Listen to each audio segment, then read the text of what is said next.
Meni se zdi fantastično. Ta stavba se mi zdi kot en neznani leteči predmet, ki je pristal sred Vitanja, in veseli me, da je živahno tudi, da so ljudje, turisti, ki se ogledujejo razstavo, da se stvari dogajajo krasno.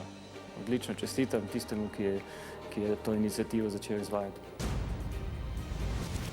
Zoisovo nagrado za vrhunske dosežke na področju materialov prejme profesor dr. Matjaž Valant. Profesor dr. Matjaž Valant je profesor in raziskovalec na Univerzi v Novi Gorici. Pri raziskavah multifunkcijskih materialov, ki se dokazujejo po medsebojni sklopitvi električnih, magnetnih, elastičnih in termičnih lastnosti, je dr. Valant dosegel več svetovno odmevnih rezultatov. S konceptualno analizo faznih ravnotežij mu je uspelo razložiti problem sinteze multiferoičnega bizmutferita, s čimer se je več kot 50 let intenzivno ukvarjalo veliko svetovnih laboratorijev. Vsi se strinjamo, da želimo videti Slovenijo kot visoko tehnološko državo, in k temu naporu se mi pridružujemo z našimi raziskavami površin in tudi ravnin med fazami. Izredno pomembna je njegova analiza vpliva nizkih koncentracij paramagnetnih dopantov na magnetne lastnosti kvantnih paraelektrikov, kot sta na primer stroncijev titanat in kalijev tantalat. Dokazal je, da za take sisteme magnetna ureditev nima lastnega izvora, kar je bila do takrat priznana teza.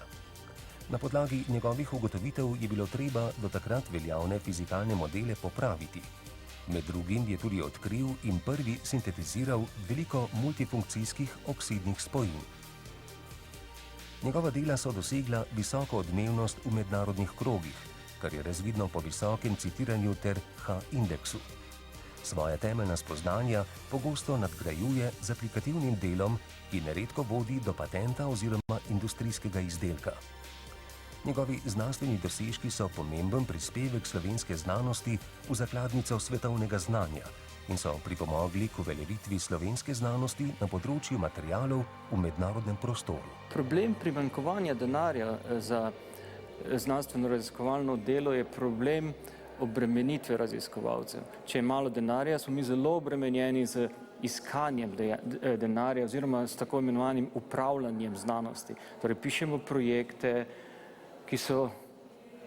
katere zelo težko pridobimo, ker je konkurenca velika, potem imamo opravka z ogromno administrativnih nalog in vse to nas vleče stran od dejanskega našega poslanstva, ki pa je znanstveno raziskovalna dejavnost.